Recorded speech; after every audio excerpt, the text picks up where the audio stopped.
Okay, good evening everyone. As I said before, this evening we are going to continue our lesson. Ya, jadi sebelumnya kita sudah membahas Unit 13, talking about the complex sentence. So this time we will talk about the next one, not the adjective clause anymore, but talking about the other clauses. Nah, kali ini kita akan mulai dengan adverb clauses sebagai bagian dari kelanjutan yang adjective clauses kemarin. Okay, an adverb clause is a dependent clause that modifies the verb, adjective, or adverbs. Ya, jadi ada yang namanya adverb clause. Dia menjelaskan tentang verb, adjective, or adverb. Nah, kalau yang adjective clause kemarin gunanya untuk modify or menjelaskan noun, right? Jadi dia harus punya kata benda. Nah, kalau yang ini, adverb clause ini, dia tidak punya benda untuk dijelaskan, karena dia adalah klausa sendiri yang gunanya untuk menjelaskan apa yang ada di depannya. Oke, nah di sini ada contohnya. Klausa ini nanti ada yang namanya subordinate conjunction.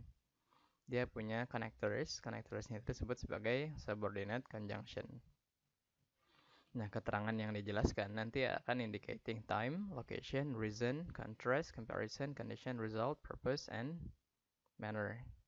Okay, that's it. Nah, kemudian an adverb clause may come at the beginning. Jadi dia bisa di depan, bisa di tengah-tengah, atau bisa juga di akhir kalimat. And remember, a comma is needed when the clause is placed at the beginning or in the middle of the sentence. Jadi kalau klausanya itu yang muncul duluan, adverb clause-nya muncul duluan, harus ada koma di tengah-tengahnya. Oke, sekarang kita cek dulu. Di sini ada subordinate conjunction. Dia bicara masalah adverb clause. Adverbnya itu adalah adverb of time. Lalu ada adverb of place. Lalu ada adverb clause of reason. Oke, sekarang kita mulai dari atas dulu. Di sini ada kata adverb clause of time. Jadi, klausanya itu berbicara tentang time. Sekarang kita lihat contohnya. Ada her mother died. Ini adalah klausa utamanya. Kapan ini terjadi? Lalu diberikan keterangan dalam bentuk klausa. Klausanya adalah klausa kata keterangan waktu or adverb clause of time. Her mother died when Anita was young. Nah, jadi ini when Anita was young ini dia harus nempel kepada main clause yang ada di depannya sini. Her mother died when Anita was young. Nah, kenapa kita menggunakan when? Karena kita berbicara masalah klausa yang di belakang ini sebagai keterangan waktu dari klausa yang di depannya. Oke, contoh yang kedua. He hasn't eaten anything since he arrived. Dia belum makan apapun sejak dia tiba. Jadi kita akan menggunakan since. Ya, jadi untuk yang ini sama dengan yang kemarin adjective clause, be careful with the conjunctions. Terus ada juga yang kata keterangan adverb clause-nya ada di depan. Contohnya adalah until we save enough money, we won't start a family. That's it. Di sini ada koma di tengah-tengah karena adverb of time-nya, adverb clause of time-nya ada di awal. That's it. Jadi kita akan menggunakan koma.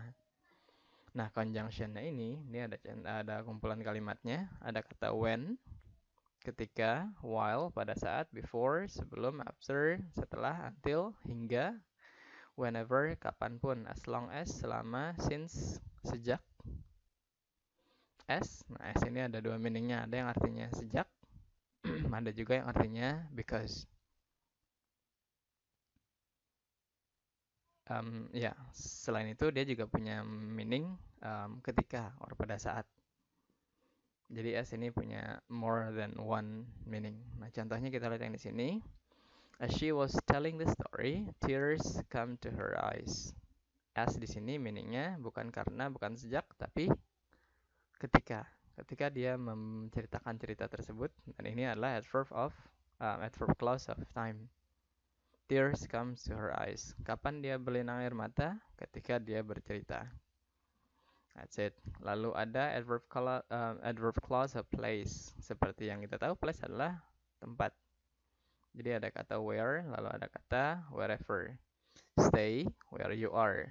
Jadi dia menjelaskan kata stay-nya. Si verb tadi. Stay where you are. Stay di mana? Where you are. Atau kita juga bisa menggunakan wherever nih. Dan ini contohnya di awal kalimat sehingga dia perlu koma. Wherever I go, people are suspicious. That's it. Jadi bentuknya seperti ini. Kemudian yang selanjutnya, adverb clause of reason. Ini berbeda dengan yang adjective clause kemarin. Kalau adjective clause kemarin kan kita punya kata reason nih. Nah, kalau di sini dia akan menggunakan langsung connector saja, tidak ada benang yang dijelaskan. Ada kata because, ada kata as, ada kata since. Semuanya artinya adalah karena. Because karena, as karena, since karena. See, as punya banyak meaning. The match was cancelled nih contohnya. Because it rained heavily. Nah, this one is simple ya. Sudah sering ketemu yang seperti ini. As Mona has to finish her paper, comma, remember, she will not go to the party. Karena Mona harus menyelesaikan papernya, dia tidak bisa pergi ke pesta. That's it. Since juga artinya karena. We don't know him well. Kami kurang kenal dengan dia. Since karena he seldom talks about himself. Dia jarang berbicara tentang dirinya sendiri.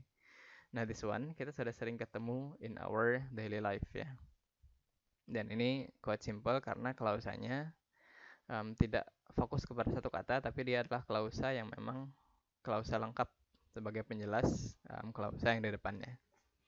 Okay, that's it. Now let's check.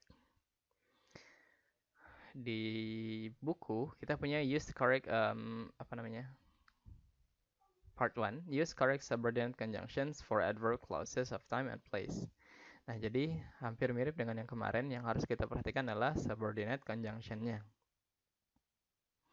Kita lihat contohnya. The battle was stopped temporarily when both parties declared a truce. Perangnya berhenti sementara ketika kedua pihak mendeklarasikan gencatan senjata. Jadi kita menggunakan when, right? Karena kita menjelaskan ini terjadi kapan? Ketika yang ininya terjadi. Nah, yang nomor 2, coba lihat. The meeting was called off. Meetingnya dibatalkan. Where the boss suddenly got sick. Di mana bosnya tiba-tiba sakit. Nggak nyambung kan?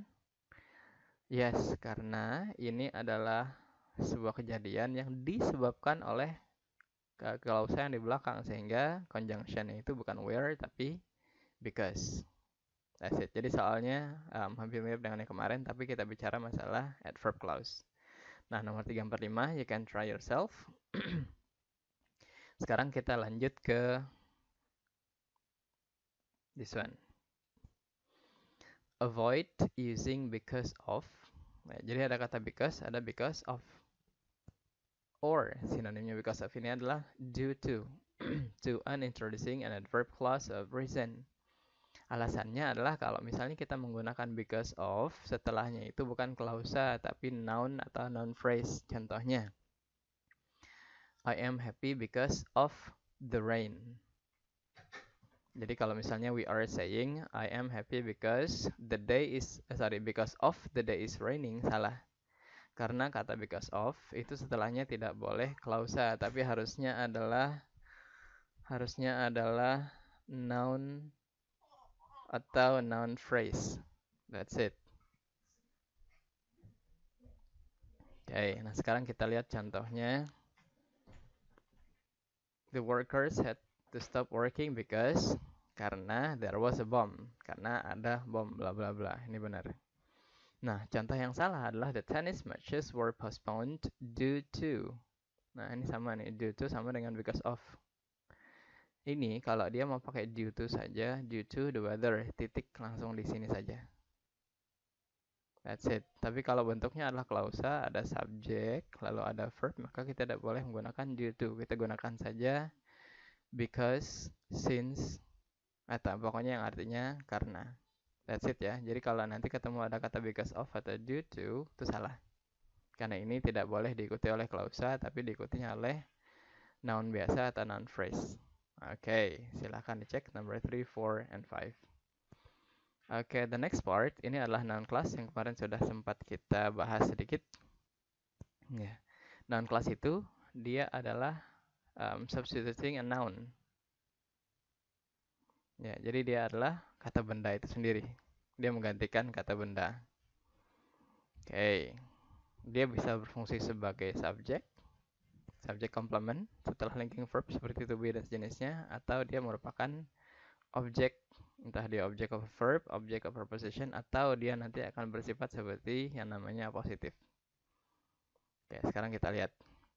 Nah, di sini ada juga kalau di adjective clause namanya connectors, kalau di adverb clause namanya conjunction, kalau di noun clause namanya adalah introductory words. Ya, introductory words.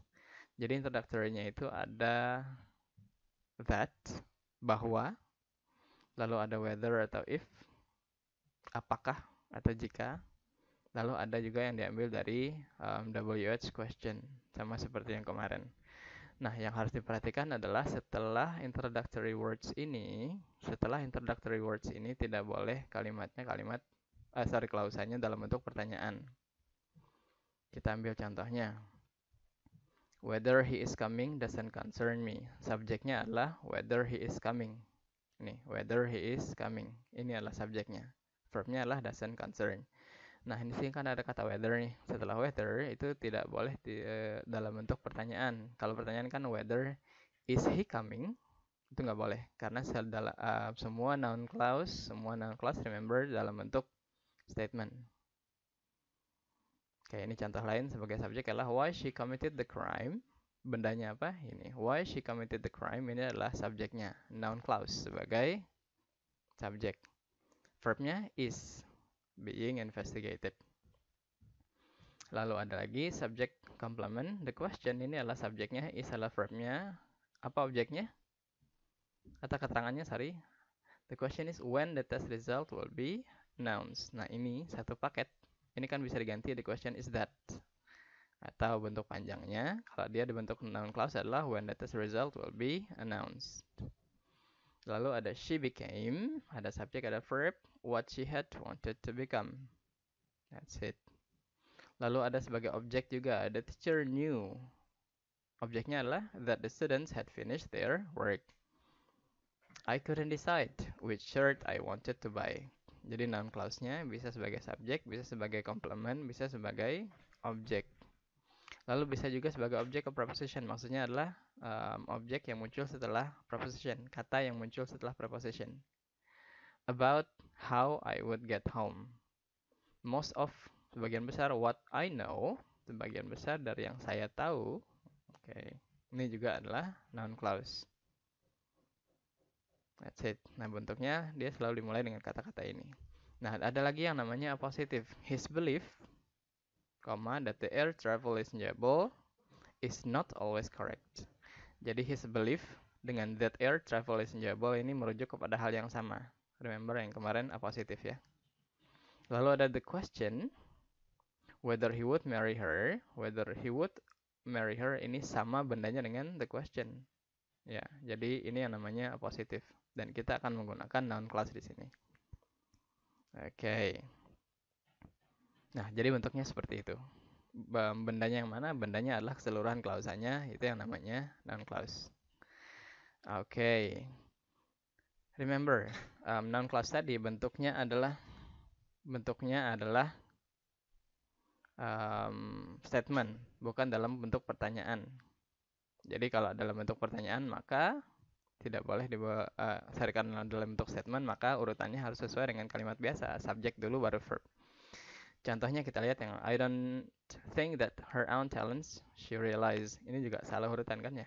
Harusnya I don't think that she realizes her own talents. Salah. Terus yang nomor 2. Do you know that will David call you? Walaupun ini pertanyaannya ada di sini. Jadi yang setelah klausanya ini tidak boleh dalam bentuk pertanyaan. Jadinya seharusnya adalah do you know that David will call you? Itu seharusnya. Sehingga yang nomor 2 ini juga salah. Nomor 3 contoh yang benar. It is obvious that he hasn't heard the news. Ada subjek, ada verb setelah si introductory word-nya. Oke, part 5, you can try yourself. Lalu ada lagi Tapi kali ini yang dipertanyakan sama seperti soal yang sebelumnya adalah introductory words-nya benar atau salah. Oke. I've just found out that my old fan still fits me fine. Ini benar. Saya baru tahu kalau ternyata bahwa the announcement what all student passed made the parents happy. Ini aneh kan ya? Ini salah connectors karena seharusnya the announcements that all students passed made the parents happy. Ya. That's it. Jadi ini masalah kesesuaian meaning karena kita harus menggunakan introductory words yang benar. Untuk 3, 4, 5, you can try yourself and that's it. Good luck.